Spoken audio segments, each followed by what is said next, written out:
Robbie Lawler was out of control. This is Double Cross, the murder of Robbie Lawler. It was going to be an all-out war with him in the middle of it. A Crime World special investigation podcast based on my new book, Web of Betrayal, wherever you get your podcasts. Clodagh, when we were talking in the immediate aftermath of that sort of verdict at the High Court last week in the case of Conor McGregor and James Lawrence, and they were sued by Nikita Hand, who claimed she was brutally raped by McGregor. A jury found that he had assaulted her, but found against the allegations of James Lawrence. But we were talking about it afterwards, and we were saying, like, what is the fallout for McGregor? And we thought that there wasn't much of a fallout because, of course, he isn't exactly, he doesn't have all his finances pinned to one major brand that he's advertising. He owns his own company. But actually we were wrong, because already we can see that some major retail outlets across the country, SuperValu, Cost Cutter and Carry Out, have begun taking the alcohol products associated with McGregor off their shelves. And now Musgraves, which is a major sort of cash and carry network across Ireland, have also said that they're not going to stock it's his forged Irish Stout and proper 12 whiskey. Yeah, so Musgraves are the owners of SuperValu as well. They own all of those. They own SuperValu, Centre, Daybreak, Mace, and they've pulled the products. We've also seen Tesco said that they don't stock forged Irish Stout. They don't stock it anyway. They don't stock it anyway. That's what was their response to the media when they were asked about it. And there's other carry out, like you said. Donnybrook Fair is also owned by Musgraves. I don't know if they carry alcohol anyway. But yeah, there's been a major fallout in that sense. I mean, we had thought, when it comes to money, he has his businesses, he has his properties, he has all of these investments. But what happens and you think they could be protected because, of course, he sold those alcohol companies and he's retained a percentage share. Yeah, and you think, we had thought he's not going to be really affected. But you see when the impact of what's gone on over the weekend, there's been lots of outroar on social media. I mean, there's been a huge campaign to ask people to unfollow Conor McGregor on social media because that has an impact, and I suppose monetarily as well. If he has less followers, the less money he can make from sponsored ads on Instagram and stuff like that as well. So it looks like he is being impacted financially. The verdict came in on Friday and we were here late recording, but it was by the next day, things had started happening big time on social media. McGregor himself put out some tweets, which he later deleted. I think a lot of people had seen the content of those tweets. I think a lot of people had seen the content, and I think as well, I think a lot of people were really moved by Nikita Hand speaking on the steps. I think it's one thing to read the quotes, which myself and yourself will have done every day from the court case. You will have actually heard her directly speaking. Yeah, I was standing less than a metre from her when she gave that speech outside. And it was unbelievably powerful. I mean, it's just the power of hearing somebody's speak and you can look at them and get a sense of who they are and even just the things they highlighted. And that then was followed by McGregor's, what would you call it?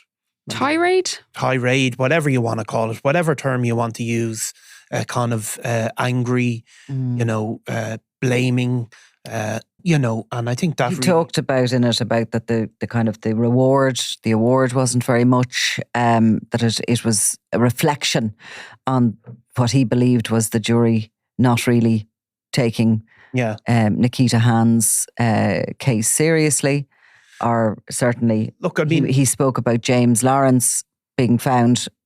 We don't call it guilt or not guilt. It's that they agreed that the jury found that James Lawrence did not assault Nikita Hand. And it was a very complex case because she, in her evidence, said she didn't believe he had sex with her. And there would have been legal reasons, and maybe we'd be able to speak to somebody with a bigger legal brain than me about why he was brought in on that case. But so that was the start of it. And then James Lawrence, there was texts and tweets going around from James Lawrence also supporting Conor McGregor. And this sort of narrative began in this kickback against Nikita Hand, which was pretty vile. Pretty terrible. I mean, whatever. It was absolutely, there's only so much of it you could read. And when you're reading it, you're going, is there that many of these people out there? Well, is there that many? You have to ask, because I actually don't think there is. But I mean, amongst the people that I defended think they're McGregor, bots. well, there was people like Andrew Tate and there Oh, was yeah. other people. A lot of them from the US, actually. A lot of them from the US. So a big narrative that went on was Conor McGregor, obviously, this time last year, around the Dublin riots, started speaking about immigration and political situations in the country, maybe even a bit before. And there was all this feedback from the US about, they just brought this case to shut him up because of he was about to be elected president of Ireland and stuff. If you remember, Elon Musk had suggested Conor McGregor should be president of Ireland. I mean, it obviously ignores the reality that this attack occurred at a certain date. Mm-hmm. The police were informed straight away. Conor McGregor had never issued a political opinion while the DPP were investigating this. I mean, the civil case, I don't know what date it was launched. It was launched, though, straight after the DPP came back and said no criminal charges were being brought a number of years ago. At none of this time were Conor McGregor expressing any political opinion. So literally, the Irish government would have had to invent a time machine, go back, and then create I mean, it's so farcical, but that certainly gained traction. Obviously, there's supporters of his MMA career in the US, and yeah, look, it's it's the Wild West. I mean, I just have to say, I don't think I think we live in a society, right? And, people can have opinions on all sorts of things, right? But there's a higher standard when something has gone to court and a finding has been made, whether it's a civil court or a criminal court. And there's a general acceptance in society that, look, you're not there when anything occurs. But if a court makes a decision, and remember, this is not a decision made by the Special Criminal Court, 3 elected or unelected judges, as people like to say. This is made by a jury of Conor McGregor's peers who sat through days and days of evidence. I mean, it's as fair as something can possibly be. And they made a determination. And you live in a society where you say, okay, we accept that that's a higher judgment than my opinion on anything. Yeah. Or your opinion. This is, I can have a random opinion on anything. But if somebody goes through a court process and a decision is reached, it is a higher thing. So Nikita Hand has that, and Conor McGregor will not be able to take that away from her. I wish her well. I can't. Like, the court case must have been absolutely grueling, and to still be going through it in the aftermath. So what happened next then was a march in the streets of Dublin, a sort of march of solidarity by women in support of Nikita Hand. And obviously, in as much as we say there's all these disgusting comments that are being put about, there was also a lot of supportive stuff for her online. Completely, yeah. There's so much support. Yeah. Yeah, the majority of the stuff I'd seen, for sure. I mean, in the episode we put out on Friday, it was the first time we were actually allowed to have the comments on our YouTube videos. Throughout the entire trial, people were on their audio videos saying, why are the comments turned off? Is it a conspiracy? It was a big conspiracy, yeah. But of course, it was live proceedings. It would have been, contempt of court had anything been, said there.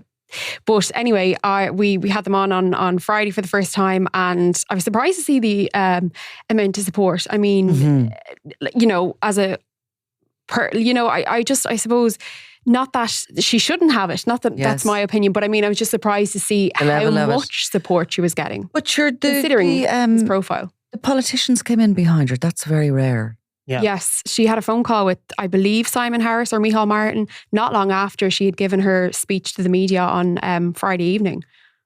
And is that a sort of a level of, we'll come on to exactly what has happened to him commercially in a minute, but is that a level of, is Conor McGregor, Ireland's not too proud of Conor McGregor, and were we even before this? This is like the cherry on the pie.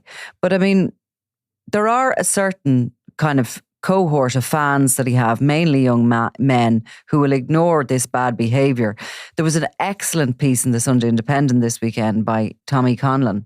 And he was really writing about this figure that went into the sporting, you know, super stardom onto the international stage, and really he never really carried us the same way that other sports stars do. Stars that you're so proud of because they're, you know, they're respectful, they're just really nice people, they're humble. They're all these things that you're kind of proud when they wrap themselves in the Irish flag. But certainly I've never had that feeling about McGregor, and I think that a lot of people haven't either because of his behaviour.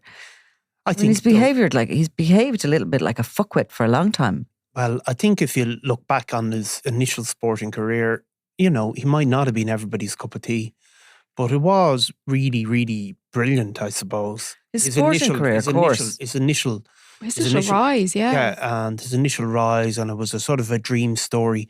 And he was different from other Irish sports people. I mean, we've had a lot of very humble sort of sports people, Paul McGrath, people like that, who people really got the love of the Irish public, and they're kind of, they reflect something back to us of being sort of humble and down to earth and all of that.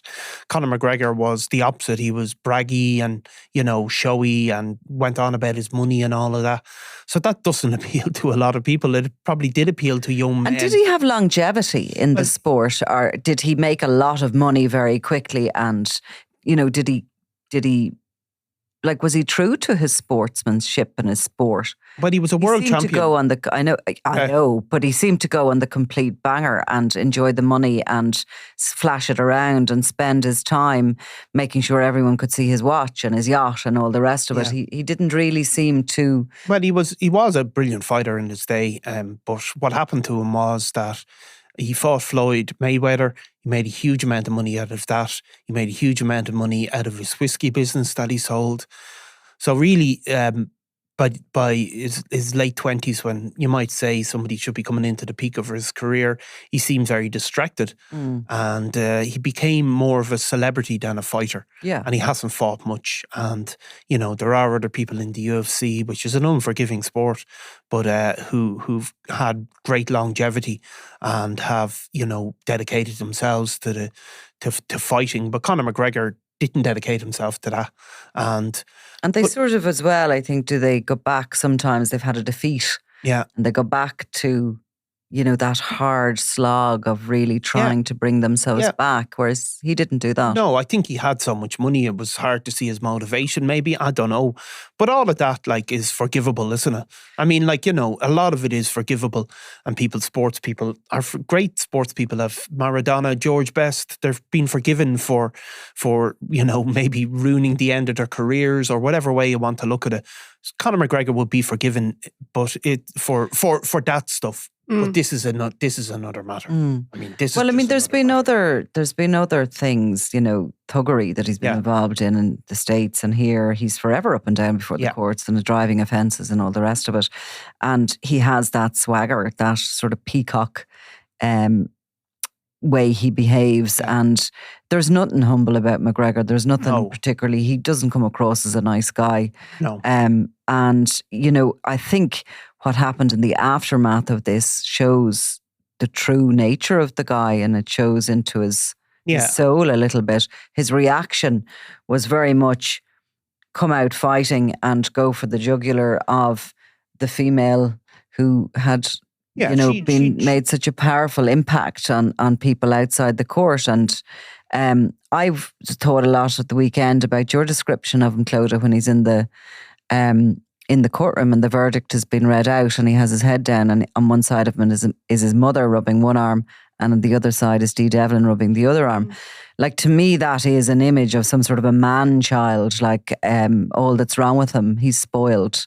He has, you know, got issues there, doesn't he? And yeah, like, I definitely think he, you know, while obviously what happened and what he did, that's all down to him. It's not down to the women around him. For sure, he's being enabled and supported by them as well.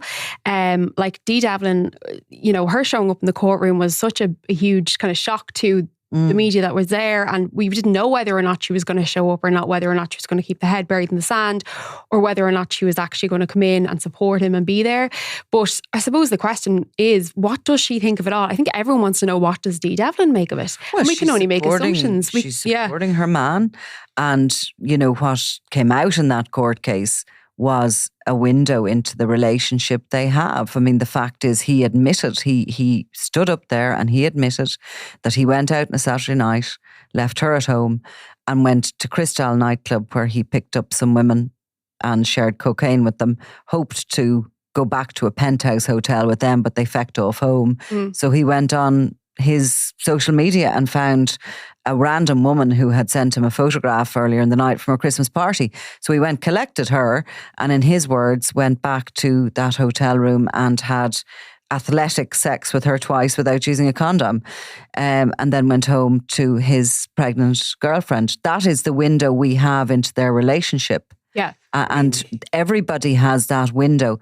That isn't a support him, like him, loathe him. That is factual admissions that he made under oath. And interestingly, he actually addresses that in a second statement, because his initial statements have been removed from Twitter, and he has put up a kind of a more considered statement, you might say. He says, people want to hear from me. I needed time. I know I made mistakes. 6 years ago, I should never have responded to our outreaches. I should have shut the party down. I should never have stepped out on the woman I love the most in the world. That's all on me.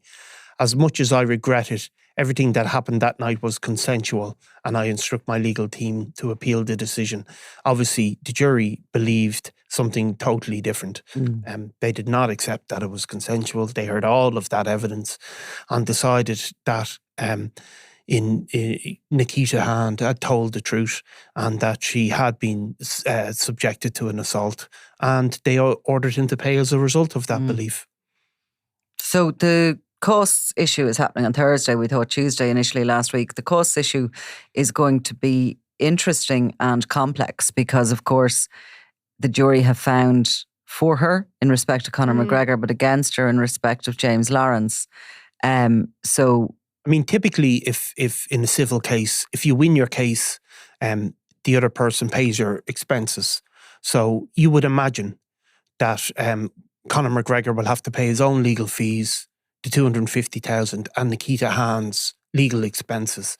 The James Lawrence one is obviously much more complicated because the jury has come back with a decision.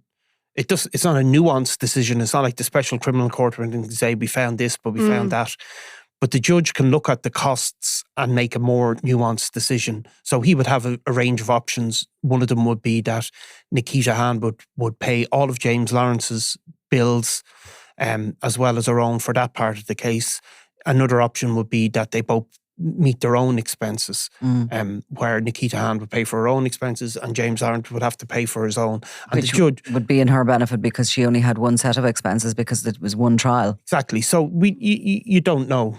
Yeah, sorry, no, that's what I was thinking. I was wondering, could the judge even break that down even further and say, okay, Nikita Hand will pay for, Conor McGregor will pay for your legal fees as far as your case against him, but sever it even further, get him to work out how much time or money was spent on James Lawrence's case and sever that from Conor McGregor. They absolutely can. Now, it's really, really complicated. Yeah, it would be. Now, the only thing is that the judge, Alexander Owens, is the CAB judge, the Criminal Assets Bureau judge, and he's notoriously good with figures. So he's really forensic, accounts wise, and with everything. Not a penny goes past him, or he knows exactly where. He's like one of those brilliant minds that the numbers are all operating in front of him. I mean, they can ours, Clodagh. They can make judgments even that you pay 80% of somebody's fees or 60%. They can give that, and if there's a dispute about how much that costs, then that goes to a taxing master, which is kind of an independent person who'll look it up. So of course, the award was small, given what they could have awarded. Well, yes. It was. I mean, there was other, other awards the jury could have given to Nikita Hand. nobody's saying $250,000 is not very much money, but on the greater scheme of things, it was pretty much, I think, tallied with what the evidence was that she had lost in earnings, wasn't it? It wasn't too much above that. No, it wasn't at all. I mean, some of the figures that were given for loss of earnings were almost $1 million, and then there was relocation fees that were, $500,000. So the jury will never actually have to tell us why they came to those particular figures in relation to each one of those. And that's it. That can't be appealed. No, it can be appealed. Oh, it can be appealed. The award can be appealed. The award by Nikita Hand. And by Conor McGregor. I mean, neither of them can. Well, I know he can appeal, but... No, he can appeal. He can appeal the verdict, yes, which he said he will do, but he could also appeal the award. And she could also appeal the award. Obviously, the verdict is in her favour. So there's a number of possibilities. Yeah. But I'd say it's not finished. No, but he has clearly stated he's appealing. Yeah, but you have to say this is a jury trial, and a jury have made a decision, and courts are reluctant to overturn decisions by juries. I mean, that's the reality. So how can he appeal then? He can appeal. No, he can appeal the decision, and he can introduce. But does he not need to introduce new further evidence? So, for example, or I'm not. He needs to introduce that. He needs to claim, for example, that the judge was misdirected the jury, for example, and we're not talking about this case, but a typical appeal would be something like a judge would misdirect the jury, or there was some evidence that wasn't allowed to be admitted that should have been allowed to be admitted. Yeah. So it would have to be on a legal grounds. He'd have to appeal. He can appeal on a legal ground. He can't sort of introduce new evidence and say, I've got a new witness, and that has to be brought in. And in his first tweets, which he later deleted, he was sort of pretty much pushing out the fact that there was, he believed, evidence that was considered in the criminal investigation that wasn't before the courts. He was kind of leaning that way. Now, he deleted all that. So, well, it's easy to say, isn't it? I mean, if there's reasons why evidence won't be introduced in trials, civil trials, but I mean, at the end of the day, the jury had a full account from all of the key players, and they made their decision, and for that to be overturned, it's not something the court would do lightly. Let's put it that way. So what do you think the fallout is for him? What do you think the fallout with this is? I think it's still going on. I think it's still going to go on. I mean, in terms of, we'll see how it plays out with his, if one company starts dropping his products, and others might start following suit, which we've seen already, to obviously keep up with that and make sure that they're seen to be also kind of taking action as the public have been asking for. With regards to his career, now that's another story. Small market, would we not? Well, you see, this is the Ireland. other matter, right? Like, it's going to be different in Ireland than it is internationally. Yeah. So, I mean, I think in Ireland, he's going to become, let's put it this way, a persona non grata, absolutely, in Ireland. Yeah. There's no doubt about that he's not going to be able to shrug it off with a load of Instagram posts. The US is another matter. I mean, that's where he's become super wealthy because of that market. I even looked today, and some of the MMA websites, news websites, were writing stories. Conor McGregor says this person's going to win this fight. They don't care. They're not going to make mention of this trial. So it's not the end of Conor McGregor's career. Definitely he's saying not. He's coming back to fight. He's coming back to fight. The MMA have all sorts in there. They're not going to kick him out because of a civil loss. He's super famous. Donald Trump has been elected in the US. He has a load of people in his cabinet that have had allegations.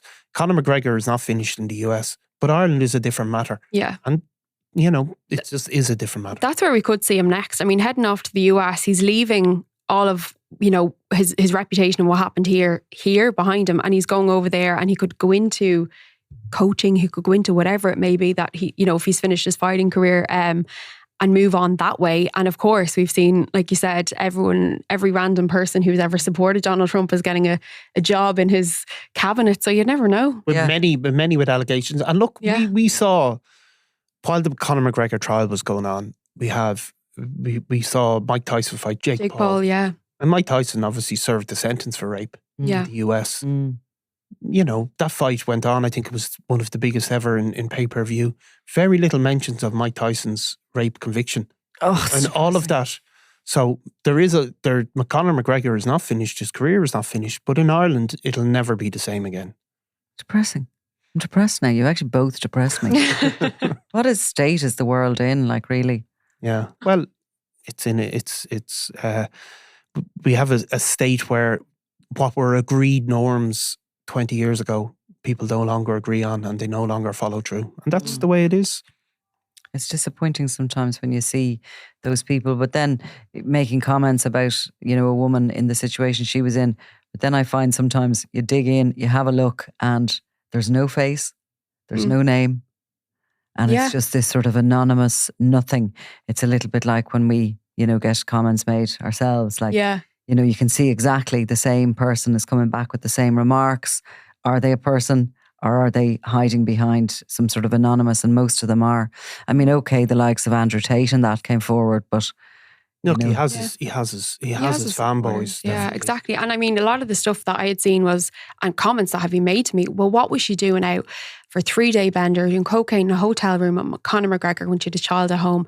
And while not to obviously not agree or disagree with her behaviour or his behaviour, there's been none of the sort of the double standard. The question hasn't been, what was he doing with an 8-month pregnant fiance at home, going out, getting with girls, going on nights out, staying out the whole night, assaulting people, that sort of thing. Like that's the double standard of it. People haven't been putting that question. And I not to put words in her mouth, but I'm sure Nikita Hand regrets her own actions that night, and maybe that something would open up discussion around all that. And but I think Judge Owens summed it up really, really well in his description of consent. And I think that had a big impact on people as well. I'm not going to try and quote it because I don't have it in front of me, but he basically said, right up to the moment, it didn't matter what she had done before or what circumstances she'd placed herself into, she still has, right up until that moment, the absolute entitlement to say no. And he'd said something along the lines of submission is not consent, because of course the court had heard that she just submitted to what he was trying to do because she was so afraid and terrified. Now, he didn't obviously say that about Nikita Hand, but he described consent in a general sense, and I thought it was very impactful. Okay, we'll leave it at that for now. We're going to have a Q&A on McGregor, on the trial and everything around it. So send in your questions or your comments to crimeworld at sundayworld.com. No, crimeworldpod. No, crimeworld at sundayworld.com. Crimeworld at sundayworld.com. How easy is that? We should have it on the wall. We should actually, that'd make it a lot easier. We'll do that. So we'll do that. Okay, thanks, Thank guys. you. I'm Nicola Tallant and you're watching Crime World, a podcast about criminals, drugs and the underworld in Ireland and across the globe. Make sure you subscribe to our channel and turn on notifications so you can be the first to watch all our latest episodes. You can also listen wherever you get your podcasts.